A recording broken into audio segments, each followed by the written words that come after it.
자, 이제 본격적으로 국내 증시 투자 전략 같이 고민해 보겠습니다. 자, 먼저 한 주를 새롭게 시작하는 월요일인 만큼 주간 일정부터 확인해 볼까요? 이번 주는 보시면 컨퍼런스 개최 이벤트가 상당히 많습니다. 먼저 오늘이 있죠. 현지 시간 9일 미국과 중국이 런던에서 고위급 무역 협상을 펼칩니다. 최장 기간으로는 4박 5일까지도 예정이 될 수 있다라고 하니까 이 부분 과연 어떤 의제가 중심이 될지 한번 지켜봐야 될 것 같고요.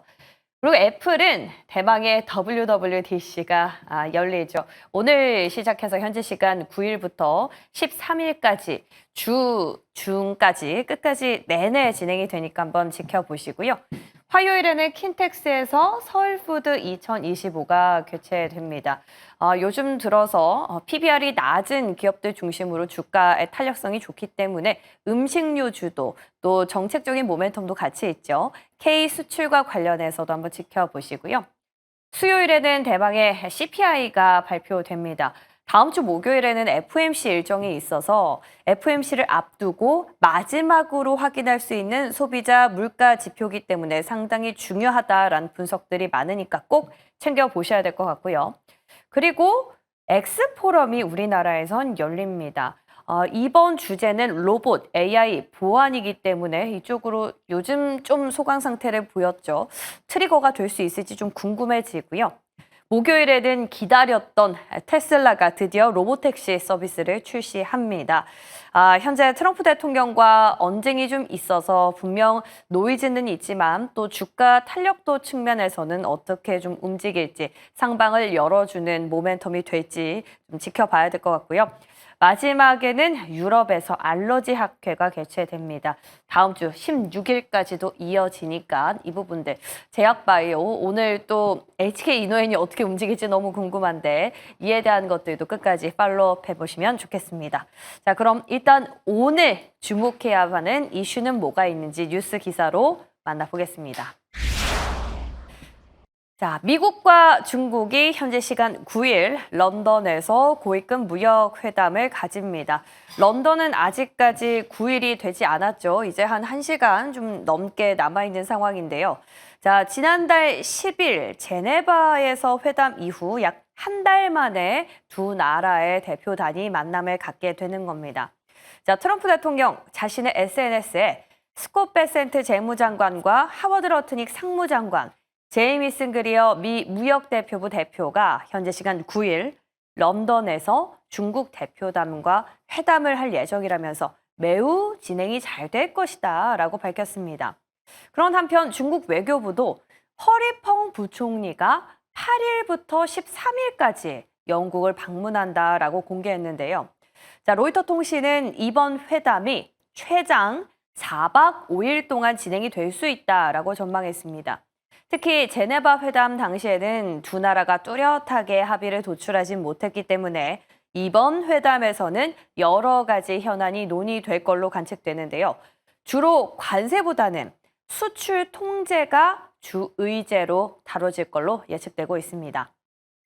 자, 이런 가운데 트럼프 대통령 자신의 또 금리 인하 요구에 미온적이다라는 이유로 집권 1기 때부터 제롬 파월 연준 의장을 압박을 해왔었죠. 그런데 이번에는 또 새로운 연준 의장을 조기에 지명하는 방안을 검토 중인 걸로 전해지면서 화제가 되고 있습니다. 바로 다음 기사로 연결해서 확인해 보시죠. 자, 현지 시간 7일 로이터 통신은 트럼프 대통령이 전용기에서 기자들과 만난 자리에서 차기 연준 의장에 대한 결정이 곧 발표될 것이다라고 밝혔다고 전했습니다. 자, 그러면서 좋은 연준 의장이란 금리를 인하할 줄 아는 사람이다라고 말한 걸로 알려졌는데요. 자, 유력하게 거론되는 후보자가 있습니다. 바로 케빈 워시 전 연준 이사인데요. 이에 대한 질문이 나오자 그는 매우 높은 평가를 받는 인물이다라고 화답을 한 걸로 알려졌습니다. 자, 파월 의장. 그런데 아직 임기가 1년 가까이 남아있죠. 이런 상황에서 트럼프 대통령이 새로운 연준 수장을 언급하는 건 상당히 이례적인 일로 평가되고 있는데요. 자, 당장 다음 주 FOMC를 앞두고 또다시 금리 인하를 압박하려는 의도로 보입니다. 자, 그러나 오늘부터는 또 본격적으로 중국과 관세 협상에 들어가고 이 관세 전쟁에 대한 우려가 잔존하는 상황에서 중앙은행의 독립선까지 흔들린다면 인플레이션 불안이 다시 고조될 수 있어서 시장에서는 긴장감이 높아지고 있습니다. 자, 다음 기사 확인해 볼까요? 자, 오늘은 마지막까지도 주인공이 트럼프 대통령입니다.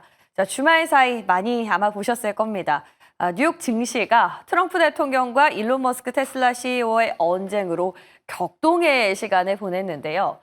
그래도 마지막 거래일에는 둘의 관계가 소강 상태에 접어든 것처럼 보이면서 증시가 소폭이지만 반등을 했었는데 주말 사이에 또다시 트럼프 대통령이 이를 뒤집는 발언을 하면서 이제 트럼프 행정부가 국가 차원에서 일론 머스크가 소유한 기업들과 계약을 해지할 가능성까지 제기되고 있습니다. 자, 그 대표적으로 꼽히는 기업 바로 스페이스 X인데요. 자, 월스트리트 저널은 미국의 항공우주국이죠. 나사와 미국 국방부가 머스크의 우주기업인 스페이스 X와 협력 계획을 취소하는 걸 검토하는 대신에 제프 베이조스죠. 아마존 창업주의 우주기업인 블루 오리진과 접촉을 하고 있다라고 보도를 했습니다. 자, 그런데 이뿐만이 아닙니다. 테슬라, 뉴럴링크 등 머스크가 소유하고 있는 기업 전반적으로 감독을 강화하고 각종 수사를 할 가능성도 배제할 수 없다라고 뉴욕타임즈가 또 보도하기도 했는데요. 자, 파국으로 치닫고 있는 둘의 관계, 산업계를 넘어서서 이제 정계까지도 영향을 미치고 있습니다. 증시에 어떤 영향을 미칠지도 좀 지켜봐야 될 것 같은데요. 지금부터 바로 점검해 보겠습니다.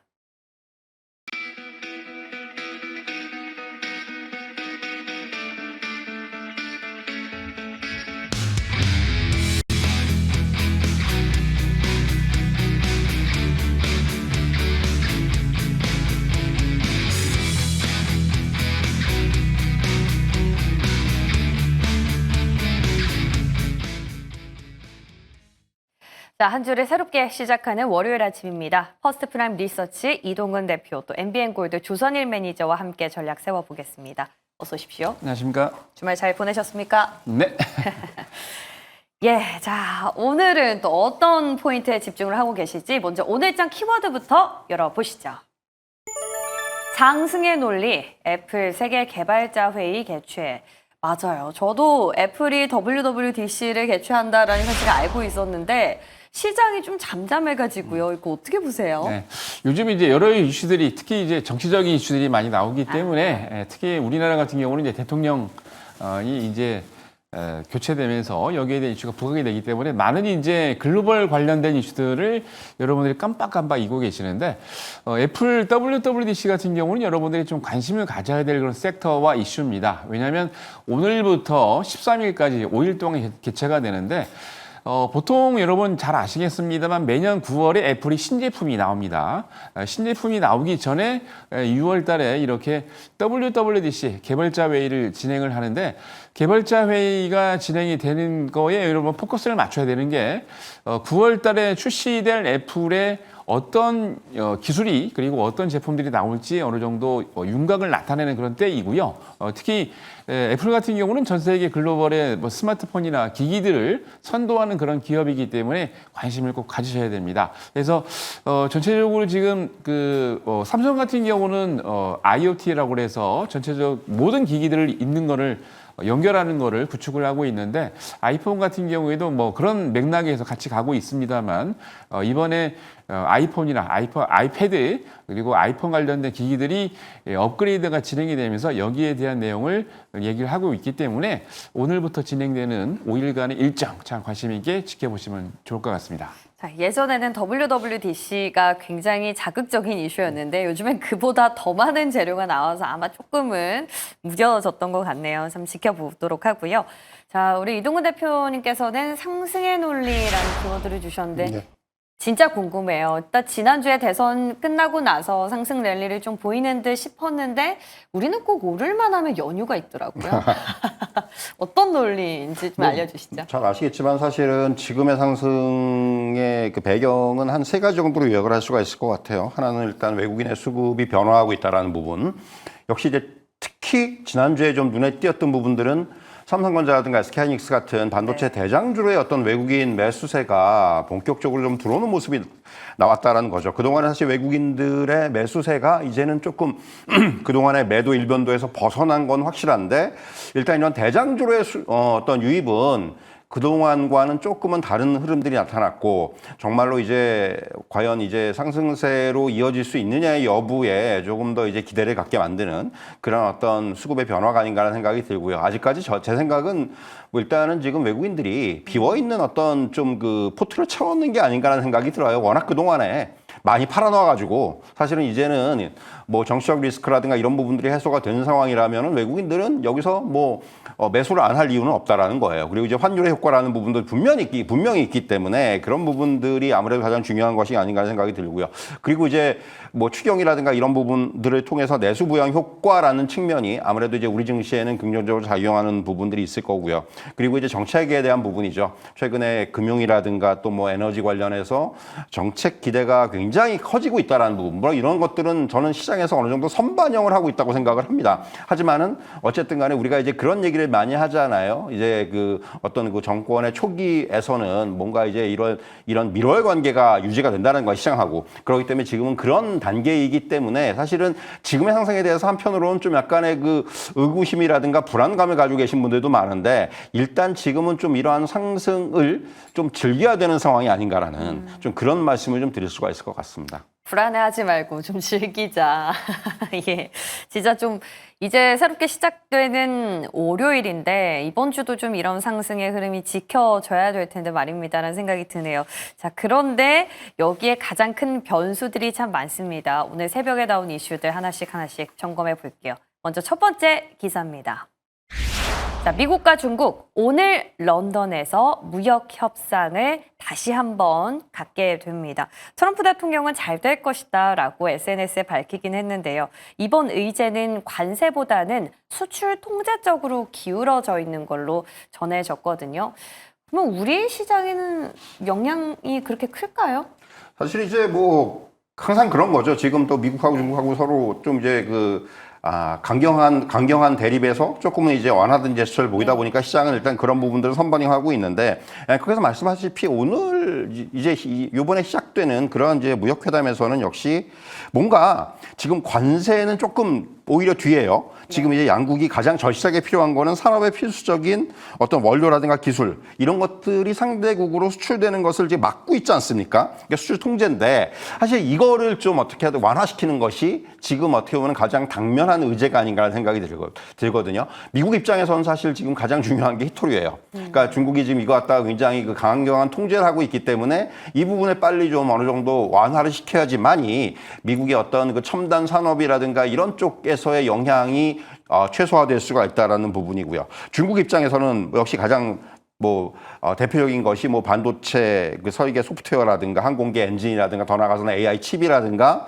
이런 부분들 이런 것들을 지금 미국에서 이제 강하게 수출 통제를 하고 있으니까 이 부분을 또 이제 완화시키는 게 가장 중요한 포인트라고 할 수가 있을 것 같고요. 그러니까 양국이 지금 어떻게 보면은 무역과 더 관계되어 있는 가장 그 지금 고위급 인사들은 다 참석을 하는 거예요. 네. 사실 이런 부분들이 굉장히 여기서는 뭔가 적어도 약간의 성과라도 가져가지 않으면 안 되는 분위기가 된 거고요. 사실 트럼프 대통령의 저는 발언은 신경 쓸 필요 없다고 생각을 합니다. 잘 될 것이다. 이거는 그냥 하는 얘기예요. 더 중요한 거는 정말로 여기서 어떠한 결과들이 나올 것인가. 말씀드린 대로 일단 뭔가 진전된 결과는 분명히 나올 거예요. 그런데 그런 것들이 사실은 저는 이런 관세와 무역과 관련된 미중 회담은 향후에도 굉장히 장기화될 수가 있습니다. 그렇기 때문에 너무 이런 이런 것들에 대해서 일희일비할 필요는 없다고 생각을 해요. 시장에서는 뭐 지나치게 좀 이제 과민한 반응들을 보이곤 하는데 사실 그러기보다는 저는 이것이 굉장히 장기전이 될 것이기 때문에 사실은 그런 쪽에 오히려 저는 조금 더 포커스를 맞출 필요가 있다. 이런 말씀을 드릴 수가 있을 것 같아요. 약간 뉴스 플로우를 챙겨보되 여기에 너무 일일비하게 반응을 하진 말자. 장기전이 될 수 있다라는 의견이셨어요. 자, 그러면 이 부분은 어떨까요? 다음은 당장 다음 주에 FOMC가 예정이 돼 있는데 또 불안한 발언을 했습니다. 바로 트럼프 대통령인데요. 차기 연준 의장을 곧 발표할 것이다 라고 또 의미심장한 발언을 했다라는 겁니다. 물론 파월 의장의 임기가 지금 1년 가까이 남은 상황이긴 한데요. 그럼에도 불구하고 이런 워딩을 했다는 것 자체가 상당히 이례적이다라는 분석이 있거든요. 근데 예상대로 동결로 가져가겠죠. 뭐 이런 스탠스에 흔들린 파월 의장의 뚝심은 또 아닌 듯 보입니다. 그렇죠. 사실 이제 이게 되짚어 보면은 트럼프 대통령 행정부 일기 때 보면은 그때 자넷 옐런 의장이었어요. 예. 근데 거의 최근 들어서 이렇게 옐런 의장은 연준 의장 갖다가 담임했습니다. 4년밖에 못했어요. 거기서 사실은 비슷한 현상이 벌어진 거죠. 그러니까 트럼프 대통령이 압박을 가하다가 그러니까 임기를 채웠어요. 채우긴 채웠는데 보통 일반적으로 최근에 뭐 연임을 하거나 더 나가선 그린스펀 같은 사람은 세 번 했단 말이에요. 이제 그게 아니고 이제는 거기 옐런 의장을 한 번밖에 못했어요. 그리고 거기서 이제 내세운 사람이 바로 이제 아시다시피 파월 의장이거든요. 네. 그러니까 파월 의장은 트럼프 대통령이 임명한 사람이에요. 그리고 지금 이제 이번에 내년이면 임기가 끝나는데 저는 굳이 여기서 해임을 하겠나? 이거는 사실 굉장히 정치적인 도박이거든요. 이거는 정말 경제 근간을 흔들 수 있는 얘기이기 때문에 트럼프 대통령 이런 발언은 저는 굉장히 그냥 고도로 정치적인 발언이 아닌가라는 생각이 들어요. 그러니까 압박을 가하는 것에 어떤 최고의 수위가 아닌가라는 생각이 들고 그렇기 때문에 결국은 임기는 저는 채우는 쪽으로 갈 것 같은데 다만 그 이전에 빨리 파월 의장의 어떤 이런 그 결단을 조금 이제 재촉하는 게 아닌가 이런 생각을 하게 되고요. 그렇기 때문에 사실 뭐 이런 트럼프 대통령의 발언에 대해서 뭐 지나치게 어떤 물론 시장은 또 반응을 할 수가 있어요. 뭐 이게 굉장히 이런 거에 대해서 불안해하거든요. 시장은. 그렇기 때문에 그런 것들은 있는데 그리고 이제 트럼프 대통령의 측근들 뭐 예를 들면 베센트라든가 이런 사람들이 이걸 가만히 놔두지는 않을 거예요. 절대로. 시장이 얼마나 영향을 받는지를 알기 때문에 그래서 사실은 이런 발언들은 말씀드린 대로 굉장히 어떻게 보면 고도의 정치적인 발언이다. 그러니까 빨리 파월 의장이 금리 인하하기를 지금 빨리 촉구하는 그런 정도의 발언으로 우리가 해석할 필요가 있지 않나. 저는 좀 이렇게 말씀을 드릴 수가 있을 것 같습니다. 그냥 뭔가 영향력을 가하려는 발언이지 이게 실제로 행해지지는 않을 것이다 라는 데 조금 더 무게를 싣고 계신 것 같아요. 자, 이렇게 관세에 이어서 지금 중앙은행의 독립성까지 터치를 하고 있는 트럼프 대통령인데 여기에 넘어서서 정재계까지 이 부분들이 확대되고 있습니다. 세 번째 기사로 한번 만나볼까요? 자, 아마 많은 분들이 주말 사이에 이 이슈는 접하셨을 거라 봅니다. 자, 일론 머스크 테슬라 CEO와 좀 한판 뜬 거죠. 그렇죠. 네. 진짜. 근데 이제 스페이스 X와 손절각을 잡고 있다. 이런 뉴욕타임즈 보도까지 있었어요. 그럼 우리 시장 안에서 직접적인 연결고리는 테슬라와 2차 전지, 스페이스 X와 우주항공인데 어떻습니까? 오늘 단기적으로도 뭐 아시겠지만 예. 발표 이후에도 얼마 전에 수요일, 목요일이었죠. 그때도 이제 수요일 날도 거의 20% 가까이 테슬라가 폭락을 했었는데 그리고 이제 반등이 잘 나오긴 했어요. 금요일 날. 근데 문제는 뭐냐면 테슬라의 일론 머스크 회장과 함께 우리 그 트럼프 대통령의 관계가 정말 나빠지고 있다라는 거죠. 사실 여러분 잘 아시겠습니다만 작년 대선 기간 동안에 도널드 트럼프 후보에 여러분 잘 아시는 테슬라의 일론 머스크가 뭐 굉장히 많은 천문학적인 돈을 투자를 하면서 야 진짜 트럼프가 될 수 있을까라는 의구심이 있었는데 결국 일론 머스크의 의도대로 테슬라가 대통령이 됐습니다. 근데 그 이후에 굉장히 한 단기간에도 한 3개월 내지 6개월 사이에 테슬라가 갖고 있는 기업들의 가치가 주가가 우상향하면서 굉장히 많이 올랐었는데 얼마 전부터 도찌를 이제 얼마 전에 이제 수장을 내놓고 이제 마감을 했습니다만 그만두고 갔습니다만 문제는 뭐냐면 도찌 의장을 내놓기 전에부터 트럼프의 관계가 틀어진 것 같아요. 그래서 그때부터 이제 계속 이런 노이즈가 나왔었는데 사실 제가 작년에도 그랬고 올해도 그랬고 강조드렸던 거는 기업을 하시는 뭐 회장님이나 CEO들이 정치적인 색깔을 띠면 안 됩니다. 왜냐하면 기업에서 물건을 판매를 해서 만들어서 판매하는 거는 많은 고객을 두고 있다는 얘기인데 거의 미국도 그렇고 전 세계 어느 나라도 마찬가지겠지만 뭐 우파든 좌파든 다른 성향의 색깔을 갖고 있다는 얘기죠. 근데 그거를 어떤 특정한 색깔을 갖고 얘기를 해버리면 반대에 있는 사람들은 그 제품을 불매하기 시작을 합니다. 여러분 잘 아시겠습니다만 테슬라의 본사는 원래 미국의 서부에 있죠. 근데 서부에서 테슬라부터 시작을 해가지고 일론 머스크가 관련된 모든 기업들이 바로 좌파에 있는 많은 그 자본가들이 투자를 많이 해줬기 때문에 이 주가가 성장하면서 관련 산업들도 올라갔었는데 문제는 뭐냐면 기존에 이제 색깔을 바꿨기 때문에 거기 지지를 했던 많은 분들이 또 반대를 하고 있는 입장이고 그리고 이제 테슬라도 그걸 인식을 했는지 어느 때부터 이제 이 테슬라의 본사를 빨리 동부로 옮겨야 되겠다 그런 얘기까지 꺼냈었는데 전체적인 배경에서는 지금 정치 색깔을 없애고 있는 모양새인 건 확실합니다만 트럼프가 지금 하고 있는 감세 정책과 함께 여러 가지 이슈들이 관련 기업들 특히 수출하는 기업들에게 부정적이다는 입장을 내오면서 등을 돌리고 있는데 이게 결정적인 이슈가 되고 있는 것 같아요. 그렇기 때문에 당분간은 테슬라의 관련주들이 많이 변동성이 클 것 같습니다. 그래서 요 내용들 꼭 이해해 주시면서 보시면 될 것 같습니다.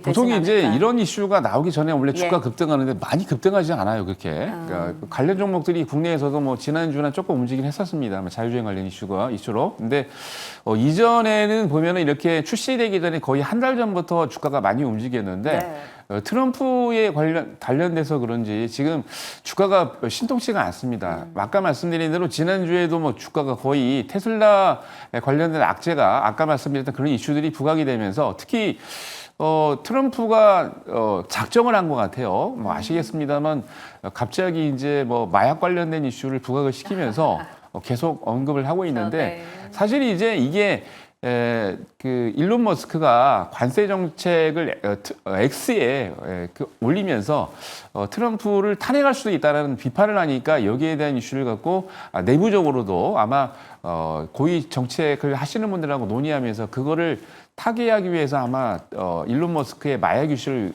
부각하고 있는 것 같은데 결국은 정치적인 리스크가 있기 때문에 관련주들 조금 거리를 두시면 좋을 것 같습니다. 그럼 뭐 스페이스X 얘기도 나왔으니까 우주항공도 예외는 아닐 듯 보입니다. 네, 모처럼 테슬라의 영향이 좀 기대됐었는데 우리 증시에서는 이제는 조금 다른 면을 봐야 되겠다라는 생각도 드네요. 무엇이 진실인지는 좀 지켜봐야겠습니다만 어쨌든 리스크 관리는 잘 해보시기 바랍니다. 자, 그럼 이제 저희 본격적으로 섹터 점검 시간 들어가 볼게요. 먼저 첫 번째로 점검할 섹터 뭘까요? 반도체와 금융입니다. 반도체는 일단 뭐 시장 분위기 전체적으로 좋았지만 특히나 앞서 우리 이동근 대표께서 말씀해 주셨던 것처럼 SK하이닉스와 삼성전자에 본격적으로 외국인이 러브콜을 보내기 시작했다라는 건데요. 거래일이 짧아서 이 거래일밖에 안 됐지만 그렇죠. 이번 주 어떻게 흘러갈지 조금은 보수적으로 보셨었잖아요. 그죠. 이전에는 이제 보수적으로 봤는데 대통령 이제 취임을 하고 난 이후부터 지금 이제 바뀌었지 않습니까? 네. 이후부터 정책 드라이브를 특히 이재명 대통령 같은 경우는 정책 드라이브를 AI 쪽에 포커스를 맞추고 있다 보니까 AI에 관련된 산업, 반도체도 관심 있게 지켜봐야 될 것 같다라는 얘기고요. AI하고 IT 산업이 굉장히 이제 앞으로는 성장세를 보이고 있는데 특히 두 번째 중요한 건 금리 인하 가능성입니다. 금리 인하가 되면 사실 반도체를 하고 있는 많은 기업들이 투자를 해야 되는데 너무 금리가 높아지면 투자할 수 있는 여력이 없죠. 근데 금리가 지난달에도 금리를 인하시켰는데 전반적으로 시간이 지나면서 금리를 계속 인하할 가능성이 높습니다. 그래서 금리 인하가 되면 당연히 투자할 수 있는 기업이 돈을 은행에서 차입을 해서 그 돈을 가지고 시설을 확충할 수 있다는 얘기고요. 정책 드라이브, 정부의 정책 드라이브도 여러분 무시할 수가 없습니다. 그렇기 때문에 계속해서 올라갈 수 있는 여력이 많다라고 보여지고 있고, 특히 이제 아까 대표님께서도 말씀하셨습니다만 SK 하이닉스나 삼성전자 같은 경우는 외국인 수급이 계속해서 들어오고 있고요. 네. 반도체 종목들 이제 지난주 목요일 날 보니까 메커스 같은 경우는 비메모리 반도체 장비를 이제 수입해가지고 유통하는 그런 회사인데 자사주 매입 이슈가 부각이 되면서 무려 16% 급등을 했습니다. 그리고 아이디언 디바이스 아마 잘 못 들어보셨을 거예요. 아이디언 디바이스 같은 경우는 원래 이제 실리콘 소재보다 100배 빠른 질화칼륨이라는 그런 게이트 드라이브를 만드는 회사인데, 그게 이제 대표적으로 미국 같은 경우는 텍사스 인스트루먼트, 독일 같은 경우는 인피니언 같은 회사들이 대표적으로 갖고 있는 아주 독점적인 그런 기술인데, 우리나라에서 최초로 이 독점 기술을 성공시켰습니다. 그래서 관련 있게 나오다 보니까 이 종목도 16% 급등을 했고요. YC킹 같은 경우는 여러분 잘 아시겠습니다만 UV 얼마 전에 노광장비 관련 제품을 개발해서 SK하이닉스에 납품한다는 이슈가 있었는데, 전반적으로 말씀드린 것처럼 금리 인하되면서 투자도 늘어나고 있고, 그리고 정부 정책 드라이브와 함께 AI에 관련된 산업에 반도체가 또 끼어가고 있기 때문에 전체적으로 보면 굉장히 좋다라고 보여집니다. 반도체 안에선 대장을 좀 좋게 보세요? 아니면 소부장 간에 좀 탄력을 더 기대하세요? 전체적으로 네. 봤을 때는 대장 종목이 같이 올라가면서 같이 소부장도 같이 올라갈 것 같습니다. 네, 좋습니다. 반도체 이제 모처럼 긍정적으로 바뀐 스탠스 느껴집니다. 자, 그리고 이번에는 금융이었죠. 금융. 네. 금융도 궁금하고 지주도 궁금하고 참 많은 생각이 들었는데, 일단 금융은 안에 선택지가 좀 있잖아요. 지난주는 증권주가 폭등했었는데 갑자기 마지막 거래는 이게 생보사 쪽으로 넘어가면서 그 안에서도 순환매가 도는 건가라는 생각이 들었어요. 그러니까 말씀하신 대로 사실 이제 우리가 얘기하는 지주사들, 금융주사들이 먼저 올라가고, 네. 그다음에 증권주들은 계속 올라가고 있고, 그리고 사실 그 안에서 가장 좀 못 올라간 게 보험주나 이런 쪽이다 보니까 그래서. 그런 쪽으로의 어떤 흐름들이 좀 확대 내지는 순환이 되는 것이 아닌가라는 생각이 들고요. 네. 결국 아시다시피 사실은 상법 개정이라든가 이런 것들이 현실화가 됐을 때 주주 환원이 확대될 것이고, 뭔가 다사주 소각이라든가 배당 확대라든가 이런 부분에 있어서 가장 앞선에 있는 것이 이제 우리가 얘기하는 금융사들이다, 이렇게 말씀드릴 수가 있겠고, 또 하나는 결국 이 증시 활황에 대한 기대감들이 선수한 구조로 형성이 되면서 증권주들에 대한 어떤 이익의 증가라든가 이런 부분들이 증권주들을 지금 끌어올리는 그런 원동력이 되고 있어요. 그리고 무엇보다도 사실 금융주사들 같은 경우는 실적 호전이 계속 이어지고 있지 않습니까? 그런 가운데서 여기다 이제 외국인 수급이 들어오고 있다는 부분, 이런 것들이 상승의 이제 논리로 작용을 하고 있다고 말씀드릴 수가 있겠고요. 물론 우려가 없는 것은 아니에요. 이제 하반기로 갈수록 뭔가 정부의 정책이라든가 이런 부분들로 인해서 이제 어떤 대출이라든가 이런 부분에 있어서 조금 더 이제 금융사들의 부담이 커질 수가 있어요. 은행들 같은 경우는.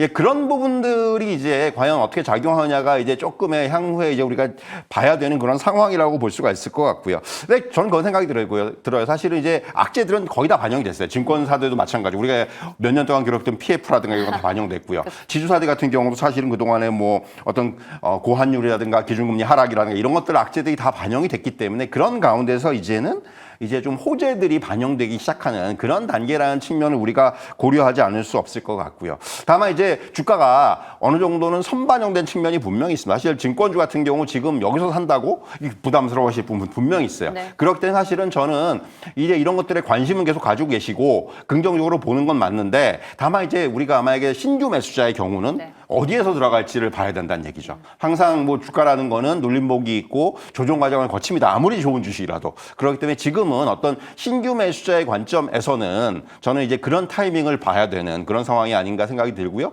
보유하고 계신 분들이야 지금 계속해서 우리가 얘기하는 홀딩의 전략, 이런 부분이 필요하다, 이렇게 정리해 드릴 수가 있겠습니다. 네, 섹터 전반적으로는 긍정적이나 지금 새롭게 진입하기엔 약간 부담스러울 수 있으니 이런 부분만 좀 지켜보시면 좋겠습니다. 자, 그리고 다음 섹터 바로 들어가 볼까요? 이번에는 말씀 주셨던 AI 반도체 연장선에서 한번 체크해 보고요. 원전입니다. 자, 먼저 AI인데 솔트룩스 8% 오르긴 했지만 좀 음봉으로 빠졌고요. YG노도 지난번에 두 자릿수 급등을 했다가 2% 정도 오르긴 올랐습니다만 탄력이 확실히 좀 줄어들었던 반면에 카카오랑 네이버 쪽으로 좀 가는 게 아닌가 싶어서 네. 이런 부분을 어떻게 분석하시는지 AI에 대해서 좀 듣고 싶었어요. 전체적으로는 이제 LMA 관련해 가지고 이제 쉽게 얘기해서 이제 그 플랫폼을 만들고 있는 기업에도 수급이 쏠리긴 했습니다만 네.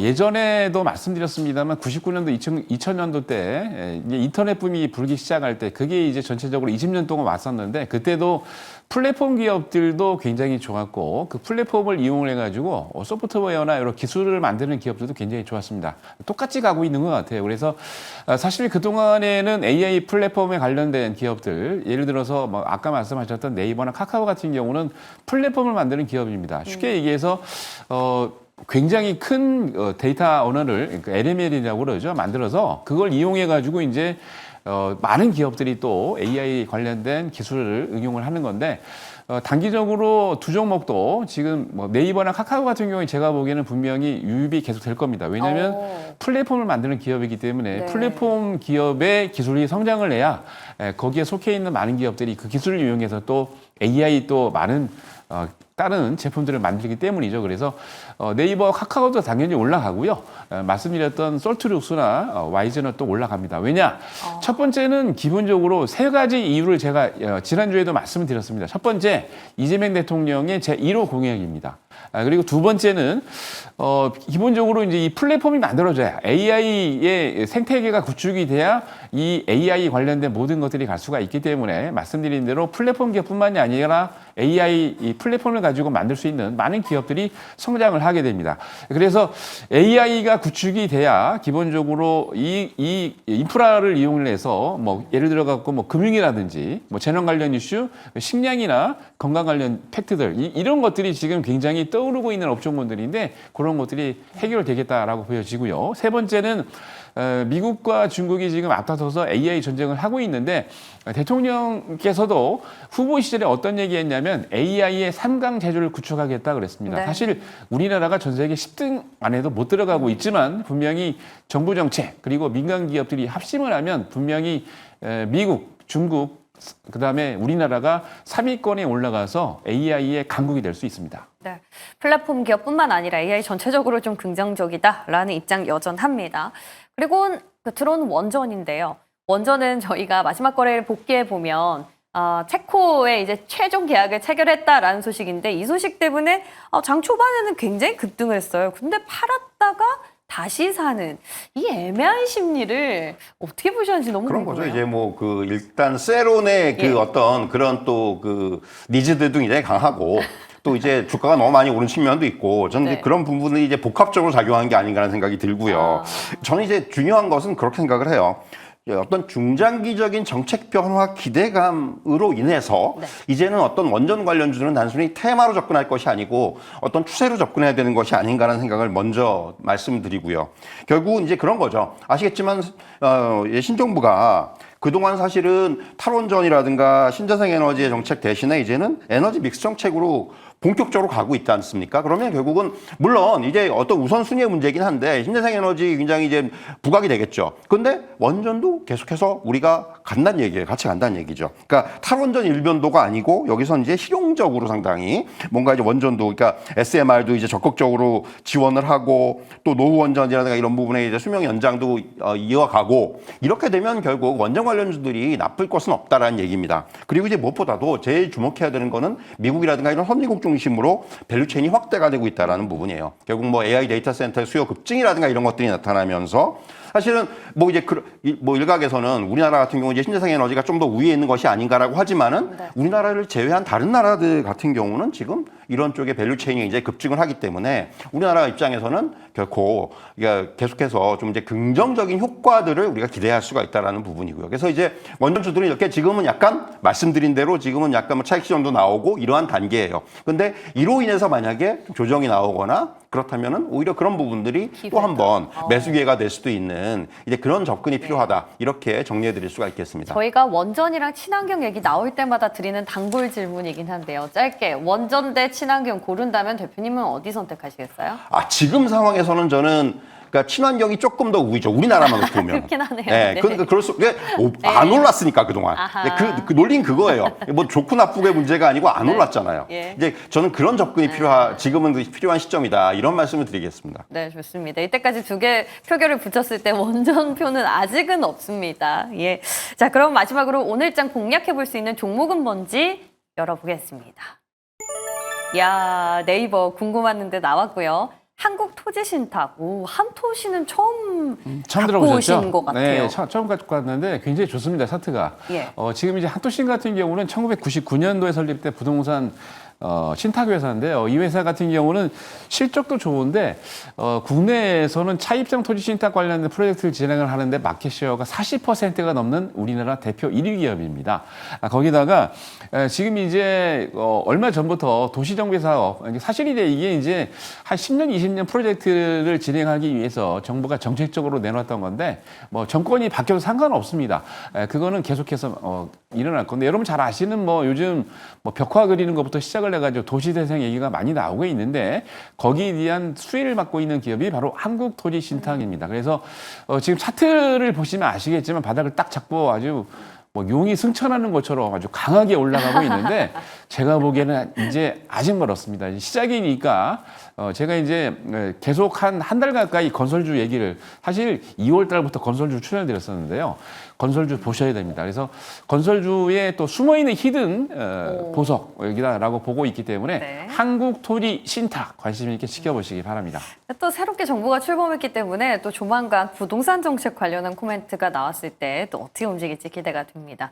네이버, 카카오보다는 또 네이버네요. 사실 이제 네이버를 지금 관심종으로 말씀드리면 욕먹을 수도 있어요. 그런데 사실은 뭐 네이버가 지금 네. 다른 것보다도 이제 물론 AI가 메인이겠죠. 앞으로 이제 그 주가의 어떤 향방을 결정하는 AI인데 사실 지금은 이제 커머스 부문 쪽에서의 어떤 펀더멘탈 개선이 계속해서 이어지고 있다라는 부분입니다. 당장 뭐 6월부터 이제 새로운 판매 수수료 제도를 도입을 하면서 수수료 인상 효과가 나타나는 이건 매출 이익에 바로 직결하는 부분이에요. 그래서 사실 이런 부분들이 말씀드린 대로 펀더멘탈을 튼튼하게 만드는데 어떤 굉장히 작용을 할 거고요. 여기다가 이제 쇼핑 AI 에이전트를 시작으로 해서 여러 방면으로 서비스에다 이제 AI 기능들을 순차적으로 도입을 할 거고요. 그렇다면 이제 앞에서 이제 매니저님도 말씀하셨지만은 플랫폼, AI 플랫폼으로서의 이제 향후의 역할을 이제 시작을 하는 단계이기 때문에 그렇다면은 네이버 주가는 지금 뭐 아시다시피 바닥에 있지 않습니까? 그러면 네이버 같은 종목을 지금은 한 번은 봐도 되는 단계가 아닌가라는 생각이 들고요. 무엇보다도 네. 플랫폼 기업 평균 PR 대비해서 현저히 낮아요. 그러니까 밸류에이션 매력이 있어요. 그런 측면에서는 한번 여기서 네이버 정도는 봐도 되지 않겠는가 이런 말씀을 드릴 수가 있을 것 같습니다. 네이버가 AI 대장이었는데 어느샌가 후속주까지 밀려왔습니다. 마지막 타자 네이버까지 저희 지켜볼게요. 오늘 두 분 도움 말씀 고맙습니다.